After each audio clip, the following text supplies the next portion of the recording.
Can you cry? I can cry, but I ain't just gonna be a punk like he be doing. He just cry. Hey man, you know what I'm saying? I ain't in the top 100. Yeah, you know. Did that bother you that much? Oh yeah, he called me crying. Straight, he called me crying. Stop it. You didn't call me crying, No, but I feel like it's just disrespectful. Like I get where you're saying. You're like it's disrespectful to the Hall, Canton. It's been disrespectful to so many players. Right, exactly. That's like I said. That's how I felt because like me, I know what I did to get to the league. Like I said, I'm like you. I never thought I would play beyond the collegiate level, and so for me to achieve everything that I have, then I want to be rightfully recognized for my accomplishments. That's what motivated me to play college, high school and college, because I was sitting on the bench, didn't get to play in high school. And then when I went to college, I saw the guys that were faster, bigger, faster, and stronger than I was. I really didn't get to play. So I was like, man, I always was sitting on the side like, man, I want to be one of those guys that are making the touchdowns, making people get off their seats, you know what I mean? That's how I started getting Get Your Popcorn Ready.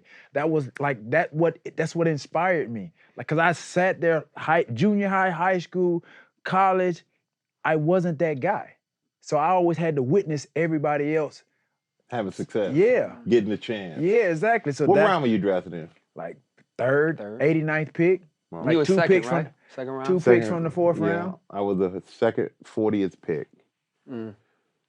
But it's kind of, how it is. You come out of small colleges, like, black college. Well, the competition. We don't know about the competition play against. Yeah. Right, that's how it was when I was at Tennessee Chattanooga. I didn't face a lot of Division Miami, I caliber Florida type State, competition. But I can name damn near every guy D lineman drafted in front of me too. Oh, I can too. too. And 96 was considered like the receiver draft. Like 93 was the defensive line draft. Like next year, these guys was like the quarterback draft. There's so many, QBs coming out. So I remember like Keyshawn, Amani Toomer, Bobby Ingram, Alex Van Dyke, all these guys. All these guys went before me. Who'd I have? Eric Curry, Alabama, Eric Curry, John Copeland, Carl Simpson, Coleman Rudolph from Georgia Tech, ended up being my backup. Lazy. Wow. Who else did I have? Todd Kelly, University of Tennessee. Wow. Dan Footman, Florida State. Carl Simpson also went to Florida State. And all these guys, and I'll never forget, man, I'm sitting there with Todd Kelly, who was my boy. Good dude, he's good to me. University of Tennessee, got drafted first round to, the heck did Todd go? To 49ers. So I'm sitting there, myself, Todd, and the scout for the 49ers, Tommy Hart was this guy's name. Black guy, Tommy.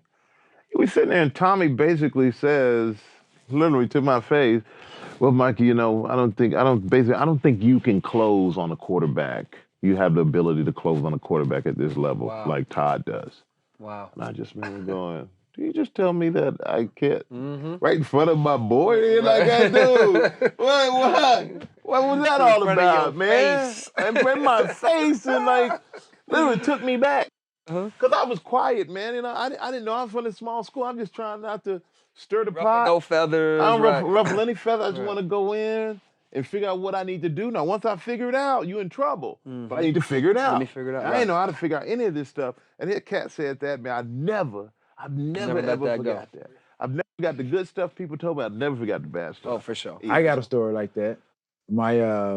We played the Minnesota Vikings. Jerry had gotten hurt that year. And so it was basically just me and JJ. So we went through the playoffs. So it was really just me and JJ show. And so we played the Minnesota Vikings. They had Dwayne Washington or somebody, number 20. Corey Fuller and Dwayne Washington. So we wild card game. We played Minnesota the first round. We beat them. I had like a couple touchdowns, maybe 1 or 2 touchdowns that game. I know I had one on Dwayne Washington. I put some DB just right across the pylon. So after the game, we won. We in the locker room, and one of the reporters came to my locker, and just talk about the game and what have you. And he said, "Man," he goes, "What do you think about?" He's like, "I just came over from the Vikings locker room, and he says, "Man, Chris Carter said, that, his DBs made 2 mediocre receivers look like Pro Bowlers today." Speaking of me and JJ, Speaking of Chris. mediocre. Dude, I'll never forget it. There it is. So I never forgot it. We go to the Pro Bowl, right? I ended up making the Pro Bowl that year, NFC. He ended up going to the Pro Bowl that year. So we in Hawaii, Ihilani. You gotta be We're in the Ihilani. We sitting around, getting our stuff, books or whatever, the coaches, NFC coach, whatever. So he tried to say something to me, and I said, bro, you got me messed up, bro. I said, I'm mediocre, remember? I said, you wasting your breath talking to me. Don't even come to me, bro. I've never liked him ever since then, bro. I've never liked him. Well, yeah, I mean, it's an insult. Yeah. And then, like, for me, like I said, I didn't really know who he was at that point in time, but I knew he's like one of the better receivers across the league. Yep. You got your Michael Irvins and Jake Reed and Chris Carter and all them. Jerry was like, so I'm like, man, why would he say that about me? You know what I mean? Mediocre? But I don't get that, man.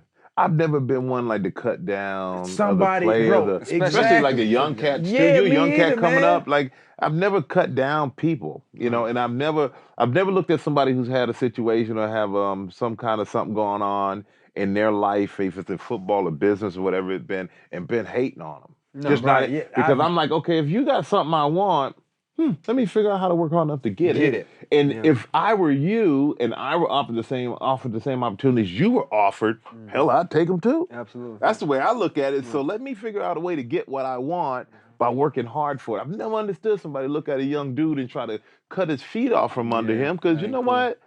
Man, let that young dude give him confidence. Come back. Help him out. Don't be so afraid that he gonna take something from you. There's enough for everybody. There's enough for everybody. Dude, like I said, I never forget that, bro.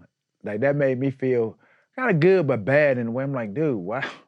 But it helped you, like I said, you use it for fuel. Mediocre, bro. I'll never forget that. Yeah. Mediocre. Yeah. But yeah, we whooped y'all ass though. Yeah, exactly. So we whooped y'all ass. That was 97. But they didn't point at the scoreboard though.